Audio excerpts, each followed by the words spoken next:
Muito bem. Então, obrigada de novo pela presença dos irmãos. Nossa palestra hoje será Jesus, os Apóstolos e a Atualidade. E será proferida pela Isabel Carvalho, que é amiga nossa, querida, de algum tempinho já, né? Um tempinho, né, Théo? E ela é lá da UEC, União Espírita Cristã, e falará para nós hoje. Boa noite a todos. Vou fazer um teste, ver se... Eu preciso falar no microfone por causa da transmissão, né? Então tá. Atrás do púlpito. Então, boa noite. Primeira vez que eu venho aqui, então eu queria já agradecer o convite, né, que me foi feito para vir falar, principalmente falar sobre Jesus, que é o nosso mestre, nosso amigo. E hoje nós vamos fazer importantes reflexões sobre essa família de Jesus que foi o seu apostolado. Porque durante a sua trajetória no planeta Terra, Jesus teve várias famílias, né? A gente sabe que Jesus, ele é o nosso governador do nosso planeta, o nosso exemplo maior para que consigamos chegar até Deus, para que consigamos conquistar a felicidade plena, a nossa plena capacidade de amar. Mas ele fez, para nos evangelizar, nos trazer a sua palavra, ele teve a sua família consanguínea, e ele teve a sua família de trabalho, a sua família apostólica. E é sobre essa família que nós vamos falar hoje. E nós vamos tentar fazer reflexões para que nós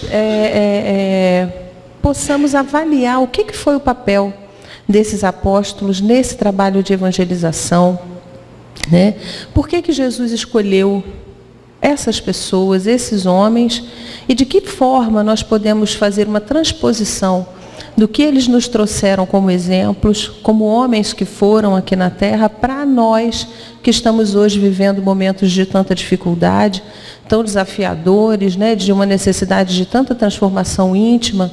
Então vamos fazer essa reflexão juntos hoje.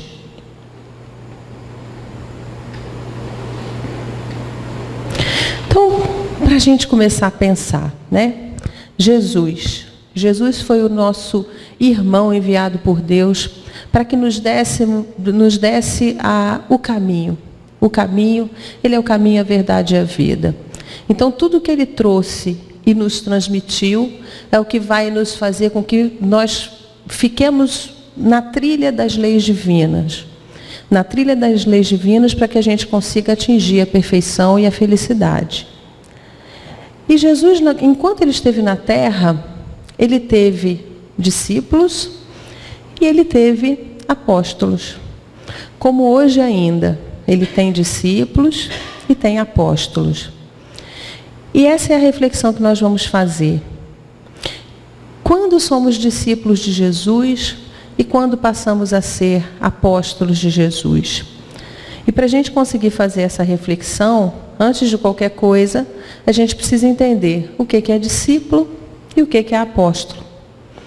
O mais comum, né, o que a gente mais comumente vê, é a gente confundindo esses dois termos, né? Quando a gente fala em discípulo, a gente entende que são os 12 apóstolos. Quando a gente fala de apóstolos, a gente está se referindo a esses mesmos homens. Mas esses dois termos não se relacionam à mesma coisa. Discípulo é qualquer pessoa, qualquer criatura que seguiu Jesus, que seguiu os passos de Jesus. Nós podemos ser discípulos de Jesus, uma vez que a gente se coloca à disposição de conhecê-lo, de entendê-lo, tentar seguir seus passos, buscar seu conhecimento. Então, quando Jesus esteve no planeta Terra, como homem, ele teve inúmeros discípulos, muitos discípulos. Ele era seguido por multidões, ele era seguido por centenas de pessoas em toda a sua trajetória. Eram discípulos de Jesus.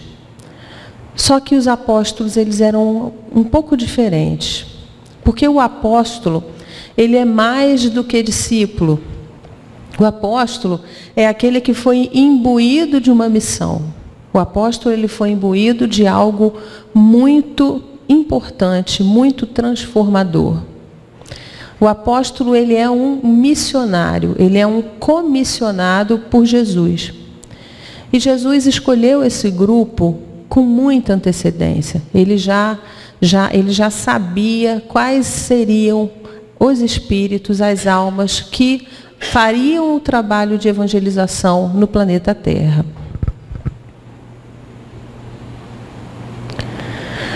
Como será que foi a lógica do mestre para montar esse apostolado?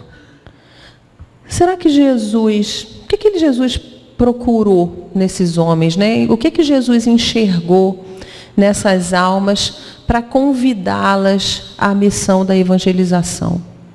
O que eles tinham de especial? Será que eles eram pessoas muito evoluídas? Será que eles eram pessoas perfeitas? O que será que Jesus procurava neles?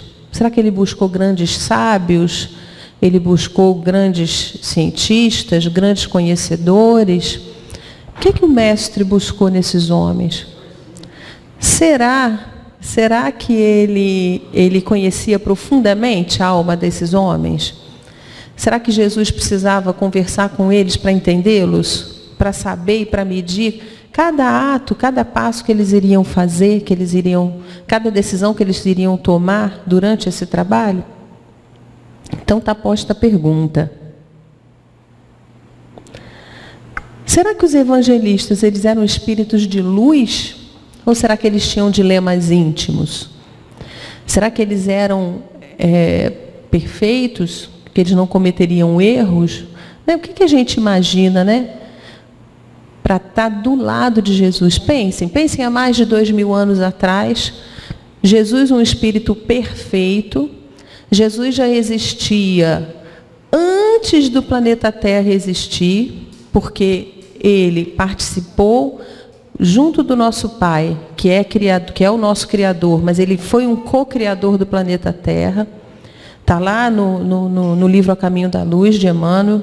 Ele já era um espírito perfeito quando o planeta Terra foi extraído lá daquela nebulosa e aconteceu o caos da criação. Para a formação do planeta, Jesus já era um espírito perfeito. Ele já era um co-criador com Deus. E ele escolheu esses homens para estarem com ele nesse trabalho. E se nós formos pensar em alguns dados que a gente tem do Evangelho, a gente é capaz de responder se esses homens tinham dificuldades e tinham imperfeições. Então a gente pode lembrar, nesse caminhar de Jesus com os apóstolos, o equívoco de Judas. Quem não lembra, né, do equívoco de Judas? Quando ele chega lá na hora derradeira, quando Jesus é aprisionado pelos romanos, e ele acredita que pela força espiritual de Jesus, pela autoridade moral que ele tinha, ele poderia se livrar dos seus algozes, né? E ele teria esse poder. E ele acaba vendendo, né, trocando informações que ele forneceu aos soldados romanos por 30 moedas. E depois ele percebe o erro grave que ele cometeu, mas aí a coisa já tinha sido feita. Será que Jesus não sabia que Judas agiria daquela forma? Será que isso foi surpresa para o mestre? Tal a grandiosidade desse espírito, que é capaz de ler a alma de cada um de nós? Com certeza ele sabia. A negação de Pedro, ele negou Jesus 3 vezes. Falava que amava Jesus, mas no momento da morte, em que havia risco para eles, ele negou Jesus 3 vezes. Também foi uma demonstração de dificuldade desse apóstolo. A agressão feita por Pedro, na qual ele decepou a orelha de um centurião romano. Também foi um momento em que Jesus ia ser aprisionado por esse centurião e ele decepou a orelha desse soldado e ele foi repreendido pelo mestre. Também foi um momento de agressividade. Isso depois de toda a trajetória de vida ao lado de Jesus, ele cometeu esse equívoco. Também é relatada inclusive no livro Boa Nova, que faz parte da literatura espírita, a insegurança de Simão, o Zelote, em relação à própria idade para fazer o trabalho apostólico. E Jesus sempre conversava com ele e explicava a importância da maturidade para esse trabalho. E, por fim, um outro exemplo, né, das dilemas pessoais que eles passavam, a situação de Judas Tadeu, que era um dos apóstolos, em que ele, inicialmente, quando é convidado por Jesus para fazer o trabalho de cura dos endemoniados, né, dos rancenianos, na época eram chamados leprosos, existe uma situação relatada em que vem uma moça que está sob a ação de um espírito infeliz, né, que é um espírito obsessor, que na época eles chamavam de demônios, né? E ele fala para Jesus e pergunta por que ele não conseguia curar os endemoniados como Jesus fazia. Também era uma demonstração de insegurança, isso também está relatado no livro Boa Nova. Por que será que Jesus buscou esses homens que tinham essas dificuldades? Com certeza, aí já existia um objetivo pedagógico do mestre. Por que ele não trouxe um grupo de 12 que fossem tão crísticos, tão perfeitos quanto ele? Ou espíritos que fossem mais próximos dele moralmente, em relação à grandiosidade dele? Não. Ele trouxe espíritos nos quais ele enxergava um potencial enorme de crescimento e desenvolvimento, mas ele trouxe criaturas que tinham uma humanidade muito evidente.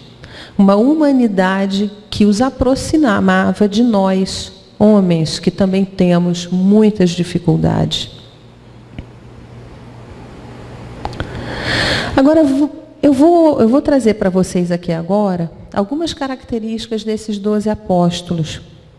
E eu gostaria que vocês tentassem se transpor pelo pensamento, pelo coração, como se vocês estivessem naquela época em que Jesus veio e conviveu com esses 12 homens.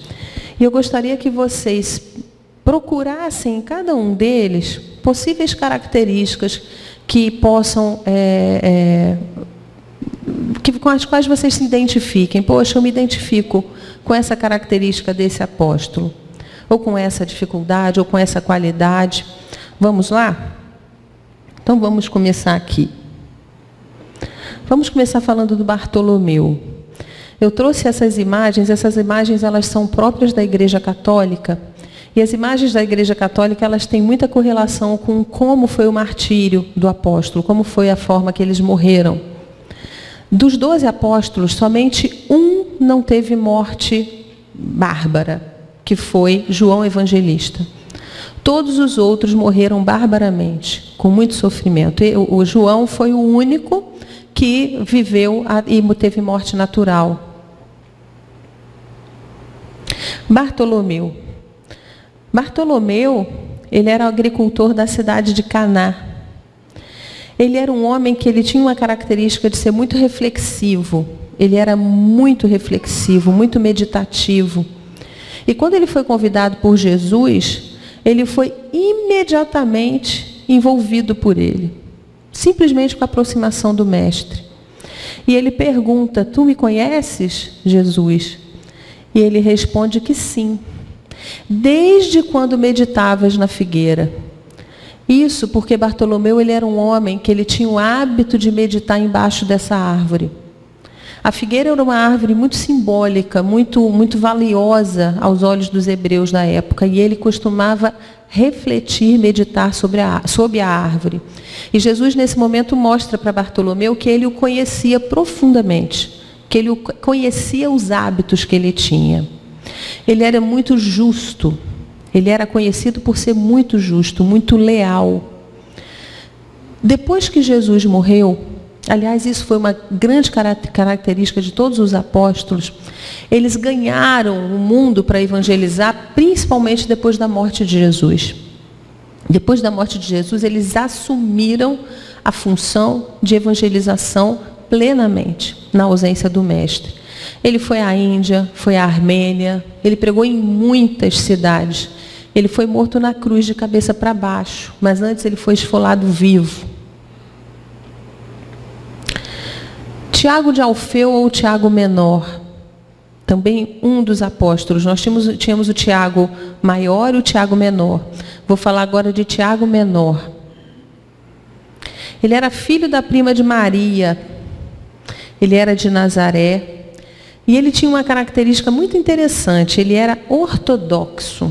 Ele era um homem que tinha muito medo da vingança, da força e do poder. Então, apesar dele caminhar com Jesus, dele amar Jesus, ele temia a força de Roma.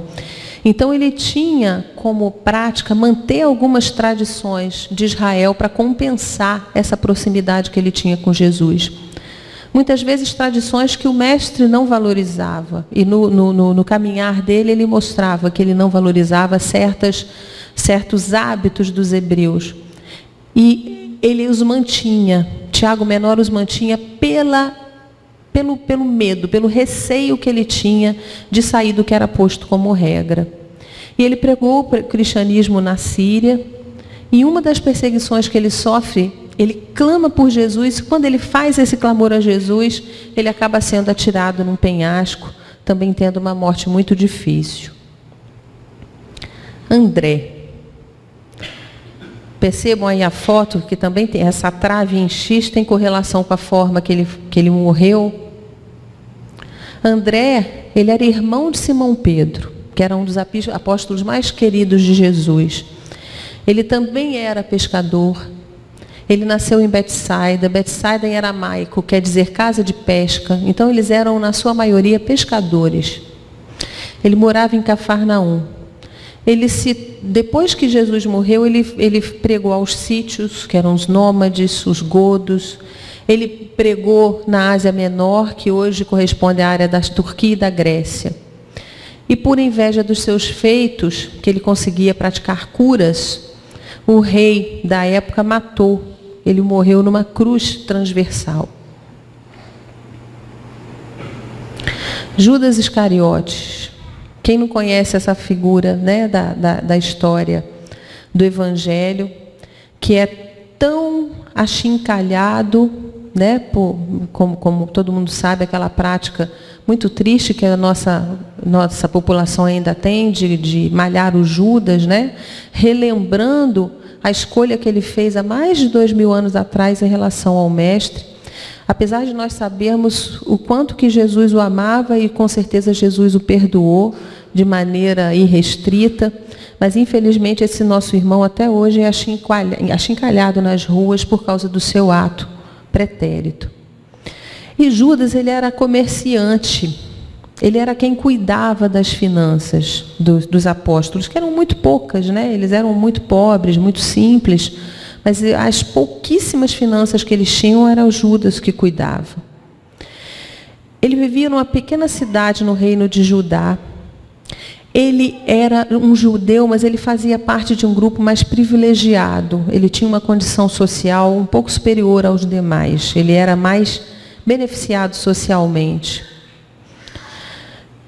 Ele tinha o hábito de vigiar os outros, ele era um dos apóstolos que tinha essa percepção da vida, às vezes, deturpada. Né? Ele tinha umas atitudes que não eram tão condizentes com o que o mestre ensinava, mas amava profundamente Jesus, e Jesus também o amava.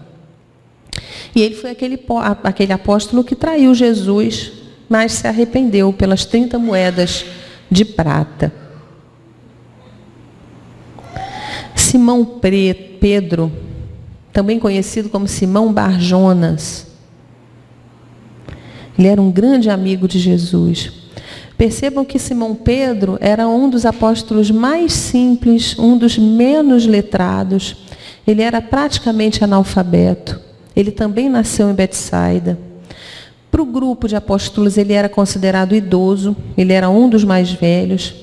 Como eu falei, ele era semi-analfabeto, ele precisava viver na casa da sogra. E ele tinha uma característica de personalidade, de impetuosidade. Ele era voluntarioso. Pedro era impetuoso, era instável. Será que algum de nós tem essa característica?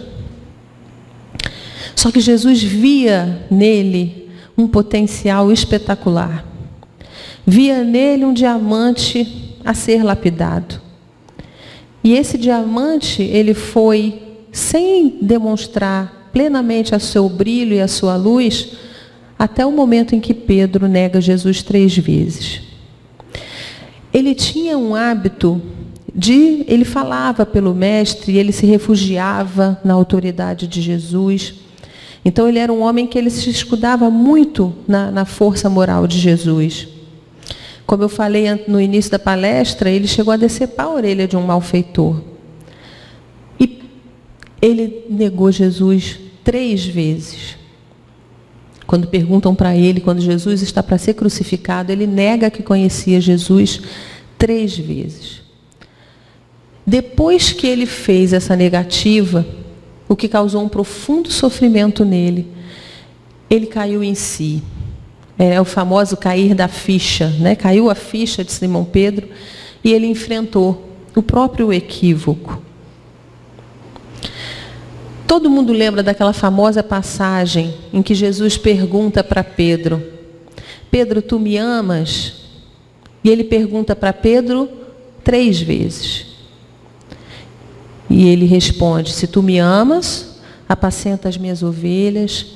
Se tu me amas, apacentas o meu rebanho.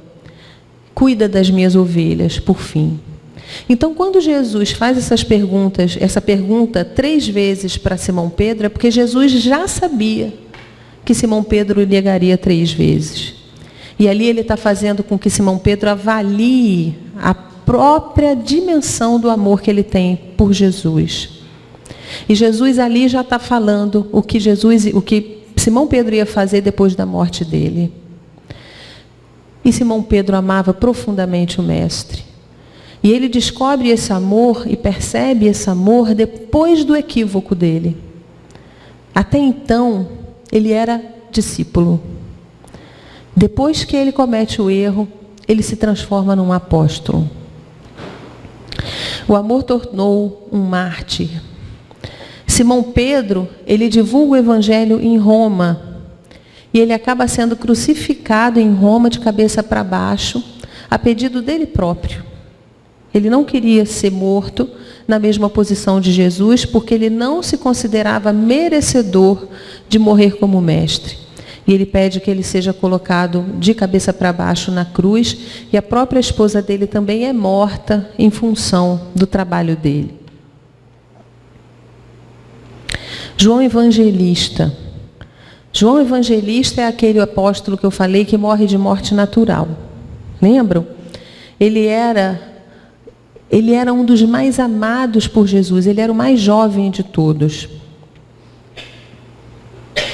Ele é filho de Zebedeu e Salomé. Ele é irmão de Tiago Maior.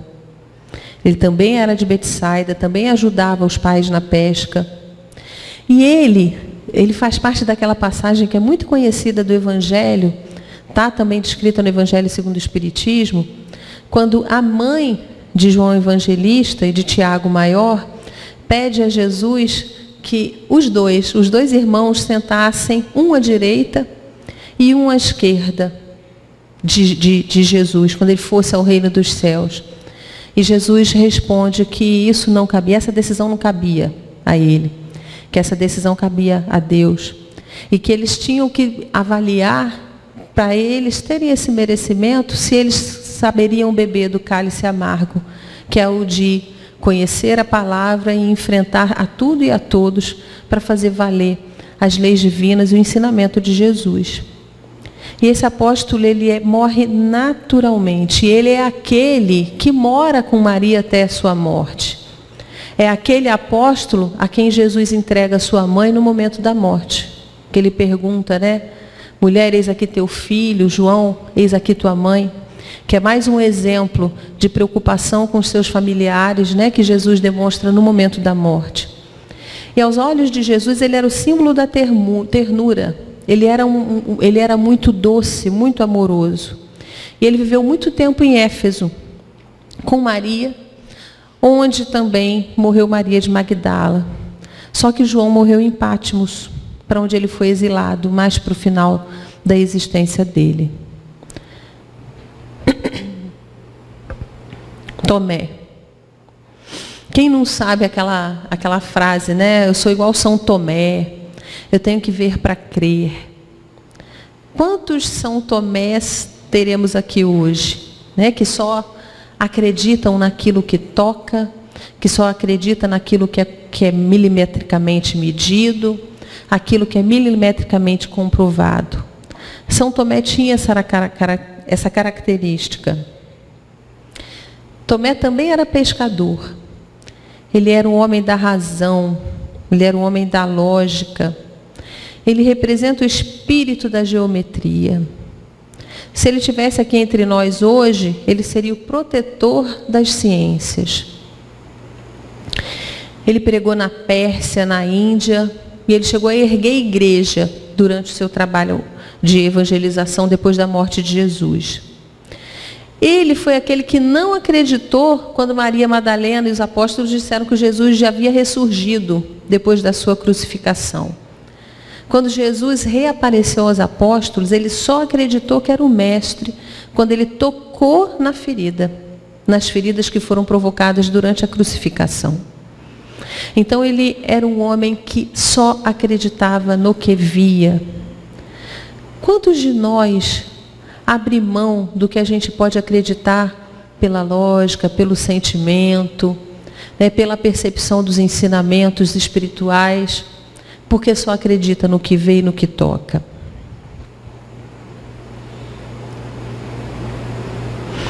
Tiago Maior. Tiago Maior era irmão de João, evangelista, também era pescador. E ele era muito conhecido por ser muito sábio. Ele era muito sábio, ele tinha muito bom senso. Ele viajou muito, pregou por toda parte. E ele, durante as suas caminhadas evangelizando, no momento em que ele estava elogiando o trabalho de evangelização, o trabalho apostólico, né, elogiando a palavra de Jesus, enaltecendo a palavra de Jesus, ele foi jogado num cárcere e foi brutalmente morto, flagelado, apedrejado. Existe um relato da Amélia Rodrigues que ele, no momento da morte dele, ele ficou feliz por estar morrendo em nome de Jesus.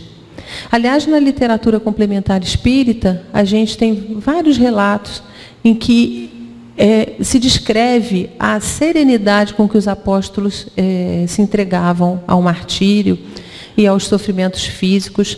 Tal era a entrega e o amor que eles aprenderam a ter pelo Mestre.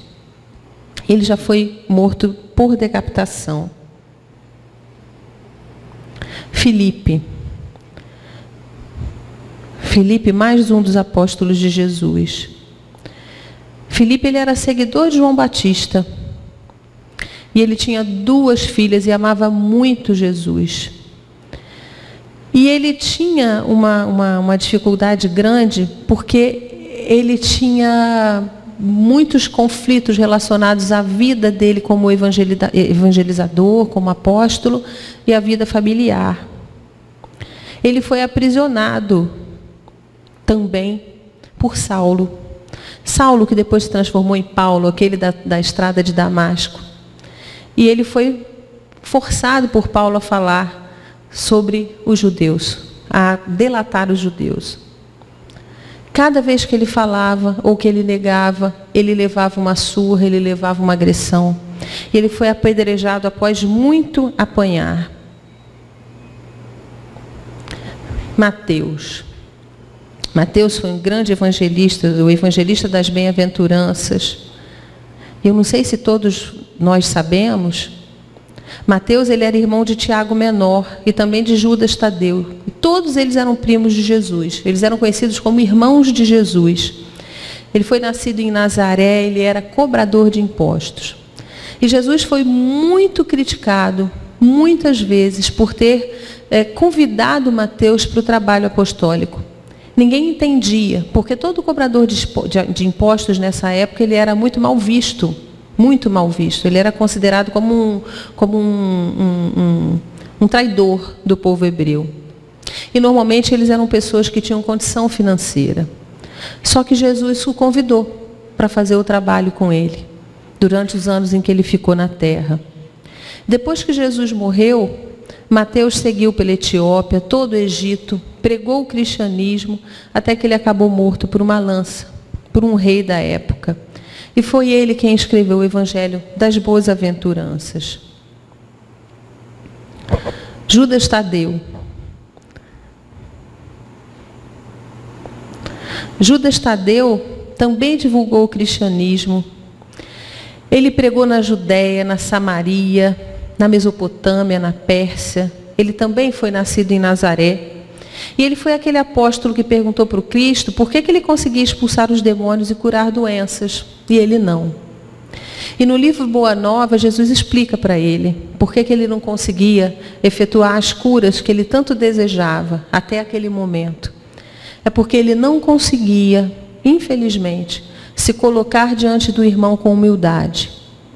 Quando ele ia tentar fazer a cura, ele não se sentia igual ao sofredor. Ele se sentia igual ao sofredor, ele se sentia superior ao sofredor. E Jesus, nesse livro, ele é descrita a orientação que ele dá a esse apóstolo, dizendo da necessidade para que ele conseguisse curar, para que ele amasse indiscriminadamente aquela criatura que ele pretendia ajudar. Enquanto ele não fosse capaz de fazer esse movimento, ele não conseguiria efetuar a cura que ele tanto desejava. Quer dizer, mais uma demonstração de uma dificuldade desses homens. Por fim, se não me engano, é o último, Simão o Zelote. Vejam que ele estava segurando aí uma serra, nessa imagem da Igreja Católica. Ele era o mais velho do grupo. E vejam bem, ele fazia parte de um grupo, de um partido de extremistas armados. Os zelotes, eles eram homens que lutavam por direitos sociais nessa época. Eram muito mal vistos pelos romanos. Ele veio de Canaã e era pescador. E ele sempre conversava com Jesus, isso também está descrito no livro Boa Nova, sobre o medo que ele tinha por ser mais velho. Ele achava que os outros apóstolos teriam muito mais condição de realizar o trabalho, porque ele era muito idoso, muito velho. E Jesus, nesse capítulo do livro Boa Nova, ele fala para ele o quanto que é belo uma vegetação, uma árvore, o quanto é belo e necessário a flor, o quanto é belo e necessário o fruto. E que no caso de Simão, ele era o fruto. E dentro dele ele continha as sementes. E quando você tem as sementes dos frutos, você é capaz de contar a semente desse fruto, mas você não é capaz de contar quantas árvores iguais terão naquela semente. Então Jesus já apacentava o coração de Simão em relação ao temor que ele tinha pela idade. E ele achava que isso ia ser um impedimento para que ele seguisse Jesus e ele trabalhasse com Jesus. Ele serviu Jesus enquanto ele pôde e acabou morrendo em traves também. E também existe a descrição de que ele sorriu até o último hausto de vida. Então Jesus, meus amigos, convidou esses homens. Lá atrás, Jesus convidou esses 12 homens, que até o que a gente pôde ver, até aqui, não eram homens perfeitos.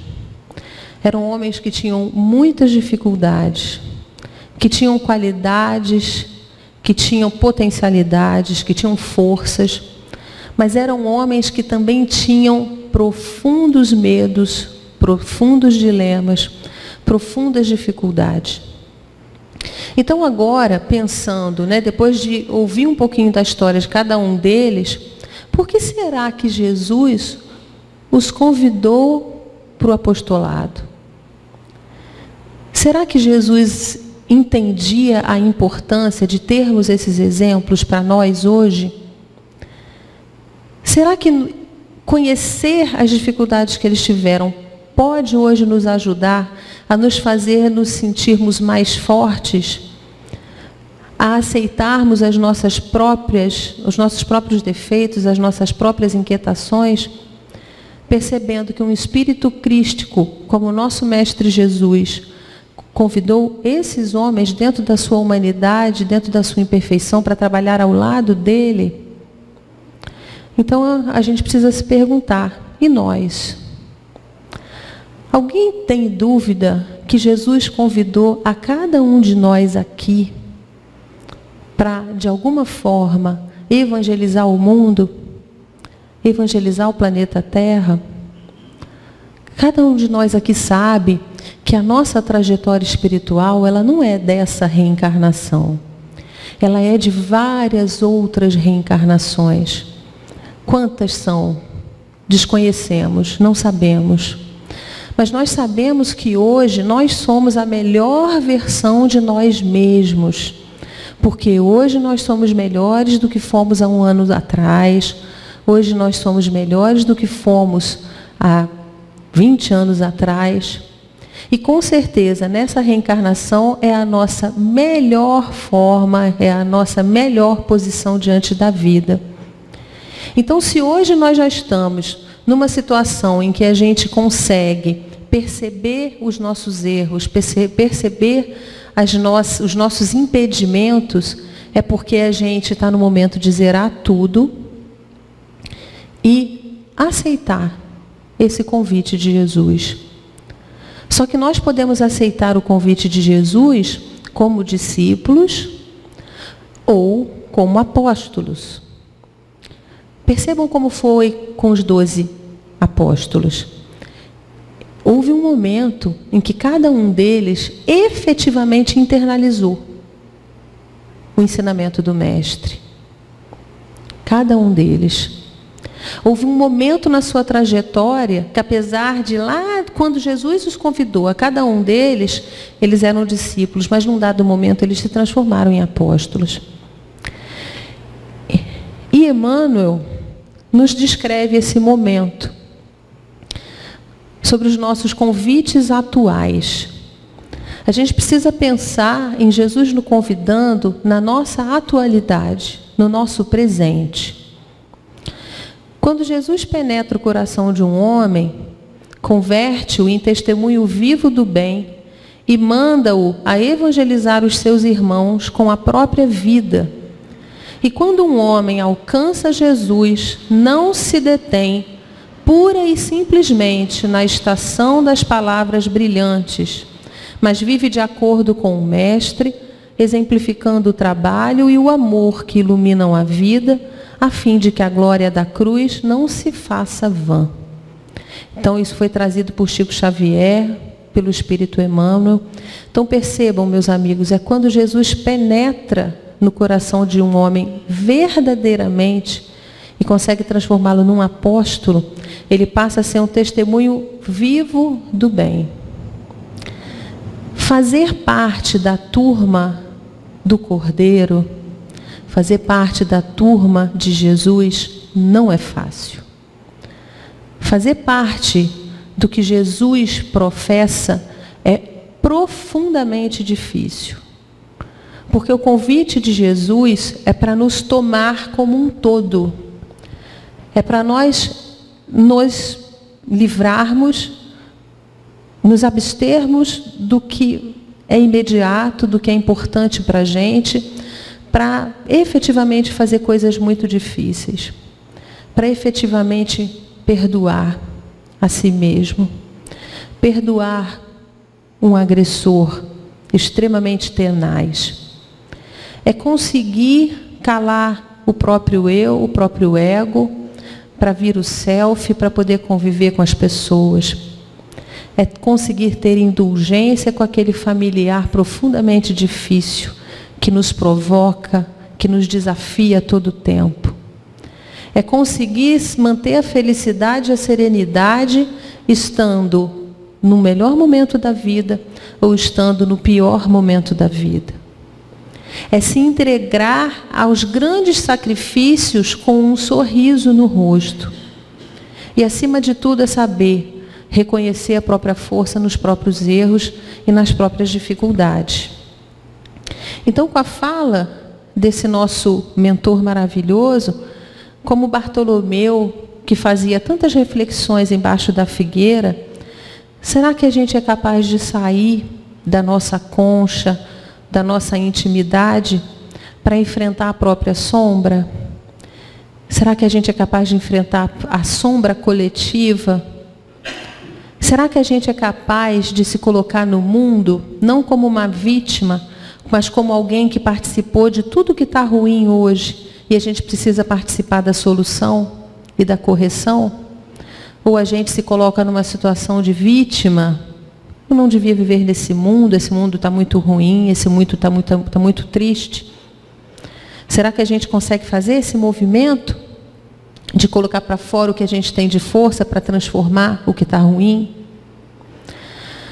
Como Tiago menor, que ficava tão preso às palavras, será que eu realmente modifico a minha existência pelo que Jesus falou? Ou a gente só fala? A gente só fala que a gente perdoa, a gente só fala que a gente faz o bem? Ou isso realmente está se transformando em realidade na nossa vida? Conforme André, será que eu estou disposto a pescar homens? Será que eu estou disposto a me sacrificar verdadeiramente para conseguir auxiliar na transformação de pessoas que estão nessa trajetória um pouquinho abaixo da gente? Porque Deus, quando nos traz para o planeta Terra, nesse mundo difícil, doido, Ele é tão misericordioso que Ele nos coloca com pessoas diante de nós, que estão à nossa frente, mas Ele coloca uma verdadeira multidão que está atrás de nós. Uma verdadeira multidão de pessoas que precisam do nosso auxílio e da nossa caridade para que elas consigam também subir degraus. Será que eu realmente me atiro ao mar da vida? Será que eu realmente me entrego à providência de Deus? Será que eu realmente me encaro como filho desse Pai que tudo vê, que tudo sustenta e que realmente sabe o que é melhor para nós? Ou não? Ou eu tenho várias restrições, ou eu tenho diversas posturas de não aceitação, de não percepção da providência desse Pai tão amoroso. Vejam Judas Iscariotes, que eu já falei várias vezes sobre o erro dele, que a gente conhece tão bem. Judas Iscariotes teve um sofrimento profundo quando ele viu o que ele fez com Jesus. E ele escolheu o suicídio para lidar com aquele sofrimento, com aquele arrependimento. Ele foi capaz de cair em si e transformou a própria vida. A gente sabe que a doutrina espírita, através da sua literatura complementar, nos traz a informação de que Judas Iscariotes foi para o Vale do Suicida, que ele foi atendido por Nossa Senhora, depois do ato que ele escolheu ter, e depois a gente sabe que ele hoje com certeza auxilia na condução da evangelização do planeta Terra. Sabemos que ele reencarnou em papéis muito importantes aqui no planeta para o desenvolvimento da nossa sociedade, mas ele caiu em si. E a pergunta é a seguinte: quantos de nós hoje aqui presentes é capaz de reconhecer um erro? Primeiro passo, reconhecer o erro, e depois de reconhecer o erro, a gente é capaz de usá-lo como um trampolim. Ou a gente escolhe se culpabilizar, ficar com remorso, se jogar numa cama, né, e simplesmente não transformar aquela dificuldade ou aquele equívoco em algo positivo, em algo transformador, como Judas fez. Simão Pedro, ele teve que se reerguer várias vezes. Quando está tudo ruindo à nossa volta, será que a gente se entrega? Pedro caiu, errou 3 vezes. Só que quando ele reconheceu o próprio erro, ele se transformou num dos maiores divulgadores do cristianismo que já passou pelo planeta Terra. Se transformou num apóstolo. Quando nós caímos, a gente tem força para se reerguer, para realmente se apegar na fala de Jesus, no que nos traz a doutrina espírita, no que nos traz o conhecimento do Evangelho, para que a gente se livre dessa profunda tristeza, dessa profunda culpa que às vezes nos toma?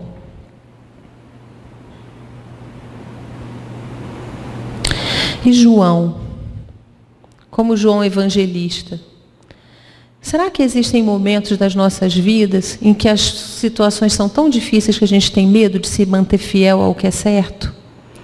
De se manter fiel ao ideal que nós abraçamos? Porque, como eu já falei anteriormente, professar o cristianismo é muito difícil. Há mais de 2000 anos atrás, a gente era jogado aos leões, nós éramos mortos com martírio, com grande sofrimento físico. Só que o convite hoje que Jesus nos faz é o martírio da alma, que é um testemunho muito mais difícil. É um testemunho muito mais difícil. É no momento quando todos os apelos do mundo te fazem e te guiam para o contrário. Você precisa ficar, nós precisamos ficar profundamente fortes no que fala Jesus, no que ensina Jesus. Se Deus é amor, de que forma eu consigo expressar a minha relação com Ele? O que que ainda me impede de amá-lo profundamente, de amar Deus profundamente? Meus amigos, quantas vezes nós precisamos parecer errados, porque tudo à nossa volta está dizendo o contrário do que a gente fala, ou do que a gente sabe que está certo. Na nossa vida no trabalho, na nossa vida no lar, nas nossas relações com os nossos filhos. São as lutas morais. Esse é o convite. Esses são os nossos leões da atualidade. E assim como Tomé, que necessitava ver para crer, como que nós temos lidado com a nossa fé? Como que a gente tem lidado com a nossa transcendência? A gente tem buscado a espiritualidade? A gente tem buscado o desenvolvimento espiritual da gente? Porque nós ficamos muito tempo nos objetivos imediatistas da vida, na necessidade de subsistência, na necessidade do trabalho, na necessidade de se atualizar, de estudar, de ler. E se nós formos pensar, nós dedicamos muito mais horas do nosso dia a essas atividades do que a uma reflexão, do que a uma autoanálise, do que a prática da oração. Então, quando pensamos em Tomé, a gente reflete sobre como a gente convive com a própria fé. Será que a gente consegue aliar essas formas de percepção para tornar a nossa fé algo que vai além da simples crença? Ou a gente consegue estabelecer conexões verdadeiras com a nossa forma de viver? O Espiritismo nos fala que a gente tem que ter uma fé raciocinada. E uma fé raciocinada, ela é muito forte. Mas muitas vezes nós espíritas, nós nos fixamos muito mais nos seus aspectos científicos do que nos aspectos também moralizantes. Então precisamos, meus amigos, buscar essa transcendência sempre. E essa transcendência, ela passa obrigatoriamente pelo desenvolvimento, sim, da nossa intelectualidade, mas ela passa obrigatoriamente pelo desenvolvimento das nossas emoções, dos nossos sentimentos e da nossa capacidade de agir no bem, de agir em prol de outras pessoas, de agir em prol do mundo, de agir em prol da sequência da vida de uma forma desinteressada. E dedicar tempo a isso.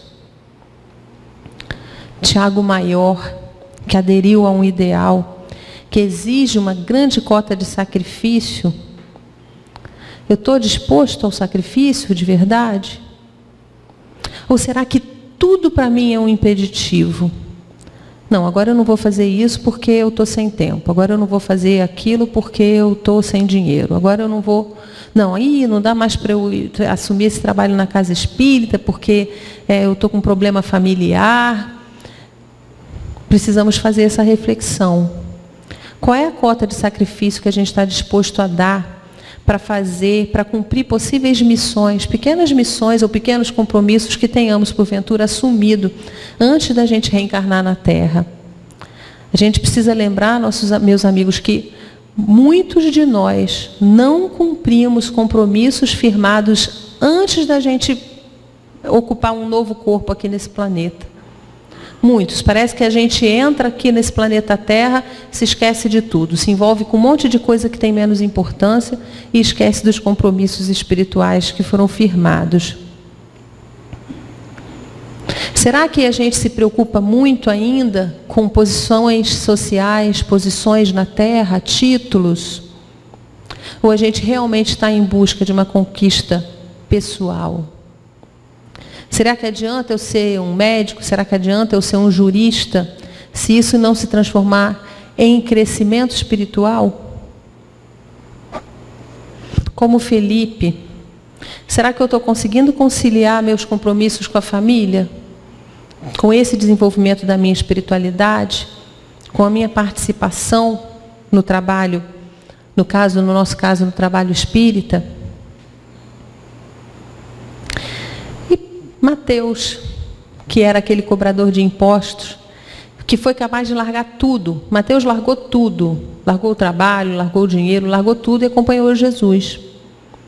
Quantos de nós seríamos capazes de repente, trabalhar um pouco menos, de repente, não ter determinadas regalias ou determinados supérfluos, no sentido de estar mais presente dentro de casa, no sentido de estar mais presente para familiares, se voltar mais para o diálogo, para a percepção do outro com mais profundidade, para a percepção do outro com mais amor, com mais sensibilidade. Porque muitas vezes, meus amigos, a gente precisa abrir mão de coisas do mundo para conseguir fazer isso. Para realmente ser feliz, para realmente estar pleno, para realmente estar bem. Às vezes a gente precisa abrir mão de alguns bens que não vão nos fazer tanta falta assim. Né? E Judas Tadeu, que tanto queria expulsar os próprios demônios, né, os demônios do outro, no caso dele, o que eu estou fazendo para expulsar os meus? O que nós estamos fazendo para expulsar as nossas misérias ocultas? Aquelas misérias que nós mesmos não confessamos para nós mesmos num quarto fechado, com 4 paredes e escuro, sem janela. E a gente não se confessa. Só que são essas misérias ocultas, são essas sombras que precisam ser profundamente devastadas e iluminadas por nós. Buscar nossos próprios demônios, buscar nossos próprios dragões, que nos fazem nos afastar do que nos faz felizes. Muitas vezes a gente não quer enfrentar, muitas vezes a gente não busca enfrentar essa sombra, mas a gente não consegue crescer se nós não iluminarmos essas áreas enegrecidas da nossa alma. E por fim, será que tem idade para a gente fazer o que Jesus nos sugere, o que Jesus nos ensina? Será que uma pessoa de 80 anos está tarde para conhecer o Espiritismo, para conhecer as realidades da vida, da essência espiritual? Muitas vezes a gente não vê muita razão na vida, não vê muita razão num sofrimento de um paciente, por exemplo, que esteja à morte, ou que esteja muito idoso, ou que esteja numa situação de alienação mental, porque tem uma demência, porque tem um retardo de qualquer natureza. E muitos também acham que a idade é um fator extremamente importante para essa compreensão da espiritualidade e do trabalho. Mas não é de jeito nenhum. Porque nós somos espíritos imortais. Nós somos espíritos que vão existir eternamente. Nós não vamos acabar. A gente vai sempre ser esse ser que somos, claro que daqui a milênios muito melhores, perfeitos, mas nós existiremos sempre. Então, por que pensar em tempo? Por que pensar em idade, em fase da vida? Isso, na realidade, não tem nenhuma importância para quem não vai morrer nunca. Então, por fim, meus amigos, nós fomos o vaso escolhido, como Paulo. Paulo, que antes se chamava Saulo, foi o grande apóstolo do cristianismo, foi o grande divulgador do cristianismo no Ocidente.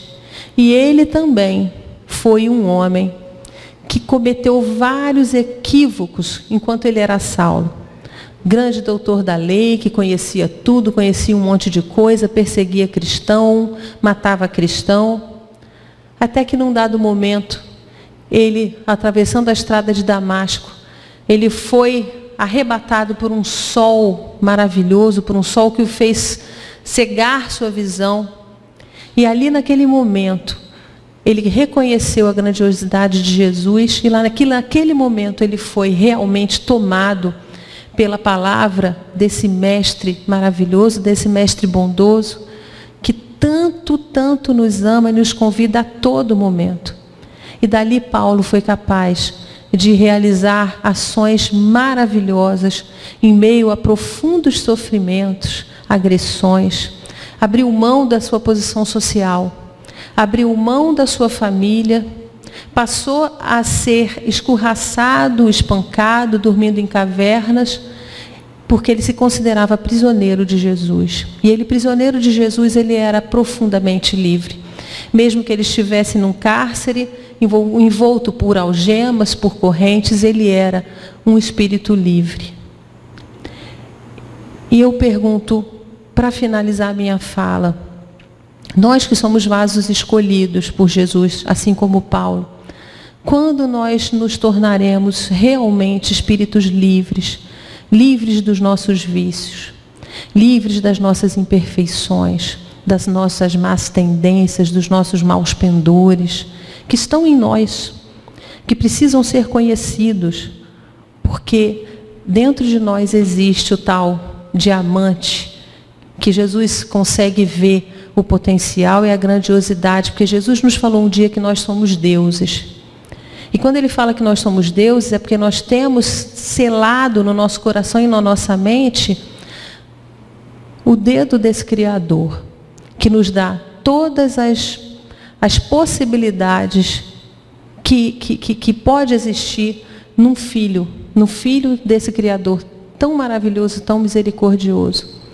Então, meus amigos, o convite aqui hoje é a nos vermos como esse vaso escolhido, a nos vermos como apóstolos algumas vezes, discípulos outras vezes, mas criaturas imperfeitas, mas que amam Jesus, que já conhecem a sua grandiosidade e que vão obstinadamente, incansavelmente buscar sermos apóstolos desse mestre maravilhoso.